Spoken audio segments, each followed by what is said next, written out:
Now, live on the line is Rappler reporter Dwight De Leon with Public Prosecutor and Congresswoman Bel Zamora. Dwight? Yes, John, kasama natin ngayong hapon si Congresswoman Bel Zamora. Magandang hapon po, Congresswoman. Welcome po sa... Good afternoon, Dwight. Thank you very much. Yes. Ayun, Congresswoman, today the Senate Impeachment Court is expected to make a decision on the prosecution's request to subpoena the bank and tax records of the Vice President. How confident is the prosecution that the impeachment court will rule in your favor? Well, we are confident that they will rule in our favor, although since there are many documents involved, different kinds of documents, there are several requests made. We are not sure if they will grant all of the requests that were made. No, we are hoping that they would grant our requests based on the previous pronouncements made in the Corona impeachment case, wherein certain senator judges moved or prayed that they would release the bank documents of CJ Corona. In fact, in the speech of Attorney Chel Diokno last week for the prosecution, he said that it was in fact Senator Alan Peter Cayetano who said that the initial deposits of CJ Corona should be considered as the opening documents in the impeachment trial. And the matter was also raised as a question by Senator Chis Escudero then. So we are hoping that they will remain with that position and that eventually today they will allow the opening of those documents. Congresswoman, I know that the prosecution, kapag tinatanong namin, you don't necessarily want to preempt what the impeachment court will do. But of course, one of the possible scenarios is that the court won't grant your request. If that happens, just procedurally, Congresswoman, what legal options are available for the prosecution? Can you file an appeal? Can you ask the court to reconsider? Can you go to the Supreme Court? Is that possible? What legal options are available That's for correct, the prosecution? because all of this is political, and the Supreme Court will, of course, yield to the impeachment court as regards all of the matters surrounding the impeachment. We trust the decisions of the impeachment court. So if that is the ruling, we will stand by it. And I want to remind everyone that this is not the only evidence that we have as regards unexplained wealth. So this will add to our evidence if the documents will be released. But as of now, I can confidently say that we have the evidence to support unexplained wealth, as well as the other articles of impeachment. Congresswoman, just a clarification on that. When you say na if that is the decision of the impeachment court, you will stand by it, does that mean na you won't necessarily appeal the decision? That is something that we believe we cannot appeal to the Supreme Court. This is, again, a sui generis court, and it is, again, a legal political court, legal political proceedings. So I believe that the Supreme Court will always say that they have no jurisdiction over the impeachment court. Congresswoman, there is a legal debate over whether a presidential authority will be needed in order to obtain the tax records, income tax returns of Vice President Sara Duterte in accordance with provisions of the National Internal Revenue Code. Kanina, nung kinausap natin yung mga spokespersons of the prosecution, they said that the prosecution believes hindi kailangan ng presidential authority. Pero si Congressman Chel Diokno naman in an interview hopes that the president will issue presidential authority. So is the prosecution divided on that? Ano ba yung stand ng prosecution on this matter? Well, I actually agree with Attorney Chel, Congressman Chel Diokno, that if the president does release that authorization to release the documents, then that would be better. I would think that our spokesman we're probably just saying, for a layperson's perspective, that this won't be needed, as probably because we already have the evidence that we have. Hindi naman po ito sign, Congresswoman, na sa loob ng prosecution ay may disagreements on the strategy, how to handle this particular issue? No naman. We're one and the same in our position. In fact, we appointed Sir Chell, Congressman Chell, to speak on behalf of all of us. But Okay. Congresswoman, last week, former Senate President Franklin Drilon visited the Rappler office for a town hall with Rappler Plus members. Yes. And there, in our discussion, he said that there is already impeachment fatigue 2 weeks since the trial started. How concerned is the prosecution that the public will soon lose interest in this trial? honestly, this is something that we are concerned about every day. And in fact, we feel the fatigue. I'm sure the defense feels the fatigue, and we can see the senators feeling that fatigue. This is why we are trying to limit the number of witnesses that we are presenting. We are trying to move with the presentation of witnesses and the presentation of their testimonies as fast as we could. And if we have the evidence that we need to prosecute a particular article, then we will not prolong it. That is the stand of the prosecution. Hindi natin kailangan ng madaming ebidensya kung meron na tayo na, a firm, even if it would be a singular piece of evidence to support that article, as in the article on threats. We said that the video where the vice presidents said her threats against the president, the first lady, and the former speaker of the house, that is the main evidence, and it is enough for us to show that to the world. Okay. Former Senate President Drilon also said in our interview last week na pinanawagan niya kina Presiding Officer Jesus Cadero and also Senate President Win Gatchalian to exercise more authority in the proceedings because lawyers had a tendency to treat the proceeding as an entirely judicial process. For example, it took the court many days to handle the video evidence kung totoo ba siya o hindi siya totoo. When the court could have, as he said, just taken judicial notice of the evidence. What's your take on that, Congresswoman? Okay. I think there is sense to it. He does have a point. When you have your lawyers, everything tends to become legalistic. And what we are reminding ourselves in the prosecution is that this is, again, more of a political process than a legal process. We are not in a court of law. This is an impeachment court.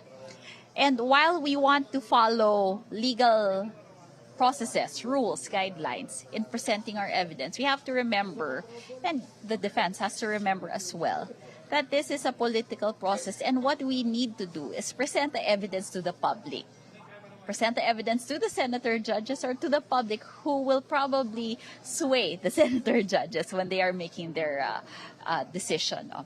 So again, kami po mismo, we are hoping that the lawyers will not be too legalistic para matapos na din to and para ma-present natin sa taong bayan yung ebidensya. Yun lang naman ang goal natin. Okay.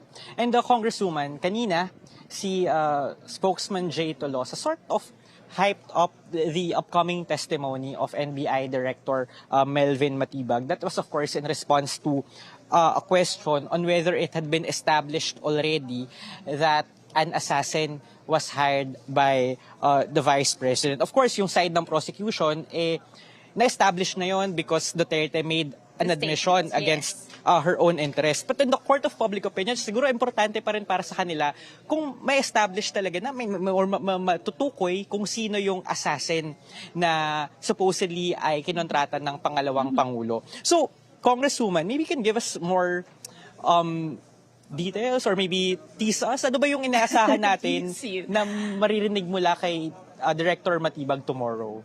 Well, I can't say much about that. But he will definitely connect the statements made by Agent Kalilong and Attorney Lotok. He will wrap up their testimonies. And of course, his testimony will be about the investigation of the NBI. But Congresswoman, will you be worried, or is the prosecution worried that Matibag will face a possibly hostile impeachment court tomorrow, given, for example, he clashed in the Yes. past few days with the Cayetanos? How is the prosecution team handling that? Okay, so we expect that. We expect his testimony to be lengthy, not because of the questions from the prosecution, but because there will be a lot of questions from the senator judges. That is what we believe, and that is what we think will happen tomorrow and maybe the succeeding day. So, Do you think that will undermine the credibility of his testimony or Matibag as a witness? I don't think that all of those will undermine the testimony of Director Matibag.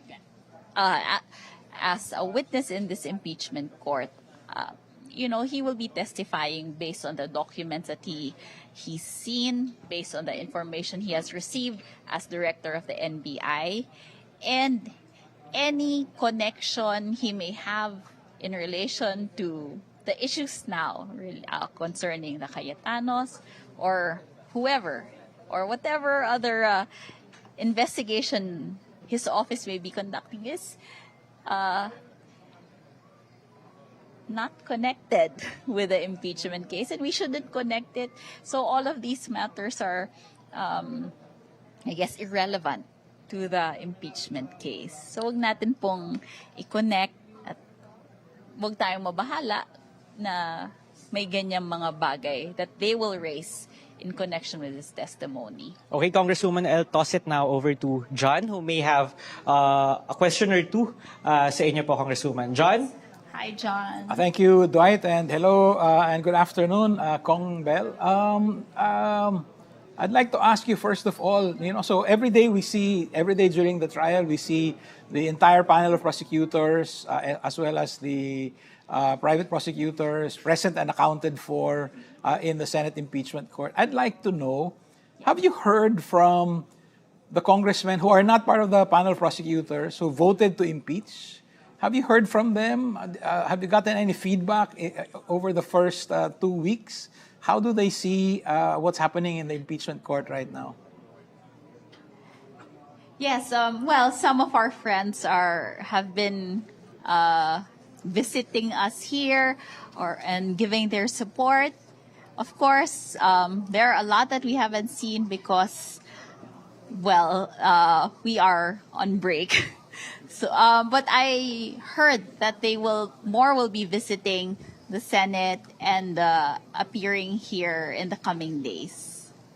That's good to hear, Congresswoman. I'd like to go back to a point that Dwight already raised earlier and maybe ask you to elaborate on the cruciality of the evidence that's being debated today. You did say you have other evidence.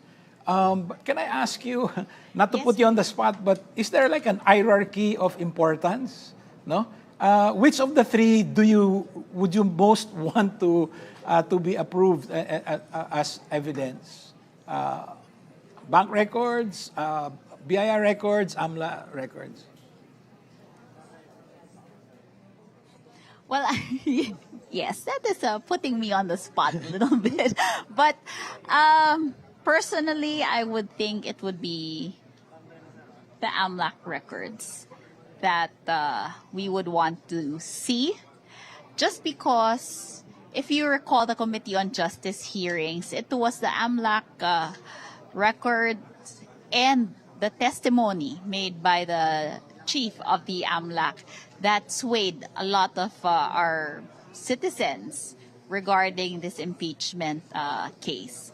So I think a lot of us were convinced that there was something behind the allegations on unexplained wealth when the AMLAC records were brought out during the Committee on Justice hearings. If we can switch POVs, as your generation would say, Kong Bell. So still about the same evidence, no? But you're dealing with the senators. I would like to ask you, from the point of view of the prosecution, what do you think is politically possible, politically viable for the senators to vote on, right? Do you think that what will end up happening is they will say no to this, but yes to this? You know, that's as a way to get a majority of votes on this. And if that will Yes. happen, yeah. Go ahead, please. That is actually my personal opinion on this. I mean, I haven't talked to the rest if they share the same opinion, but personally, I think that they would agree to some and deny some. And that is maybe because, of course, our senator judges are, concerned about certain issues as well, certain sensitivities as well. So I believe that there will be some requests granted, but possibly not all. Thank you, Kong. Maybe one last question about Director Matibag. Is it possible that he will actually be in the witness stand for days? I mean, that the senators might keep him? Well, yes. While we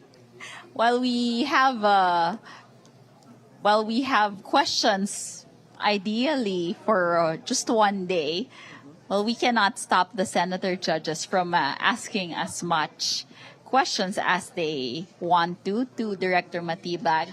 So I guess we will leave it to the presiding officer to see the conduct of the testimony of Director Matibag and maybe cut off certain questions when they are too maybe repetitive or inconsequential.